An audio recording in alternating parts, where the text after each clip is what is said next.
Hi friends, I wanted to share with you a case of a traumatic white cataract with iridodonesis and phacodonesis. This video is meant for educational purposes. I start off this case by shaking the eye here, and we can note some iridodonesis supratemporally. It's a white cataract, so I will be staining the anterior capsule. There seems to be some posterior pressure, and after making the paracentesis, injecting some lidocaine with phenylephrine and some viscoelastic, I noticed some iris prolapse.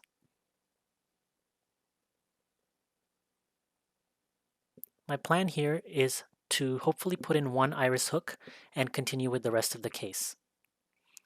I make an incision quite peripheral and angled down towards the iris for iris hooks. I had some difficulty getting the iris hook through the first incision, so I made a mark with the marker in another area besides this, and I'm able to successfully hook the iris here. Now I carry on with placing viscoelastic, creating a main wound. In retrospect though, I think I may have overfilled the AC. As soon as I made the main wound, there was a fair amount of viscoelastic expressed from the eye and iris prolapse. My next plan here is to leave the prolapsed iris alone for now and instead start making marks and placing iris hooks to prevent further prolapse and for better lens exposure. I like to make marks wherever I'm placing an iris hook because it makes insertion of these hooks easier.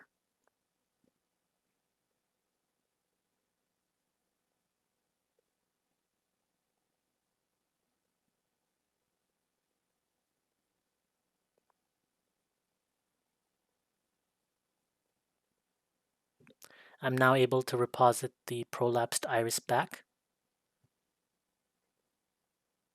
I use a 27 gauge needle here to decompress the lens, but this lens is not intumescent. I'm able to initiate and complete the rhexis here.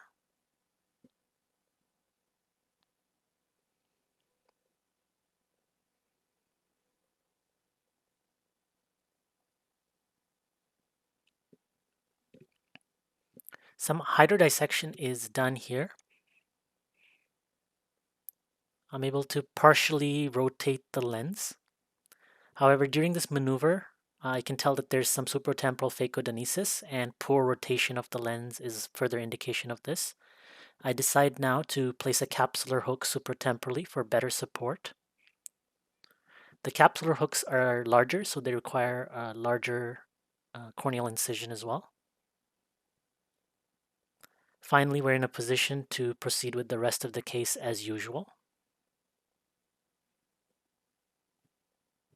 I'm trying to groove a deep trench here and get a primary crack.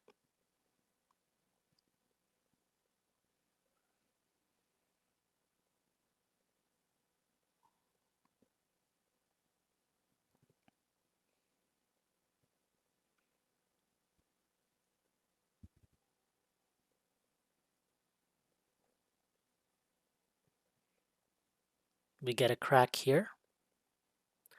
Next, I am using a bimanual technique to rotate the lens. And I'm going to subdivide this heminucleus further. This lens is quite soft in areas, and it's hard to get good purchase of the lens at times. My plan here is to debulk as much of the lens as possible.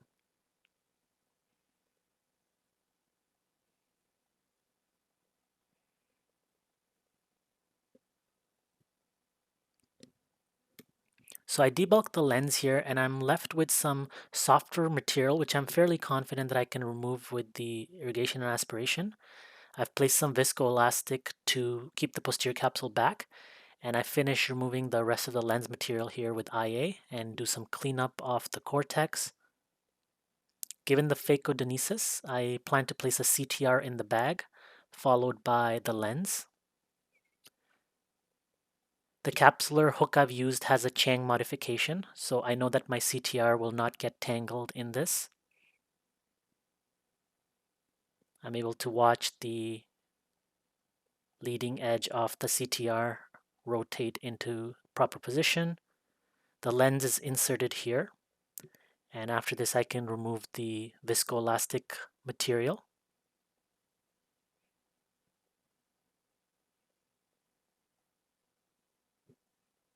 I proceed to remove the capsular hook and the rest of the iris hooks and seal up the incisions. This patient was seeing 2200 the next day compared to hand motion preoperatively. 1 month later, I did a YAD capsulotomy, and I was so happy to find that she could see 20/20. Please let me know if you have any thoughts or tips in the comments below, and as always, thanks for watching.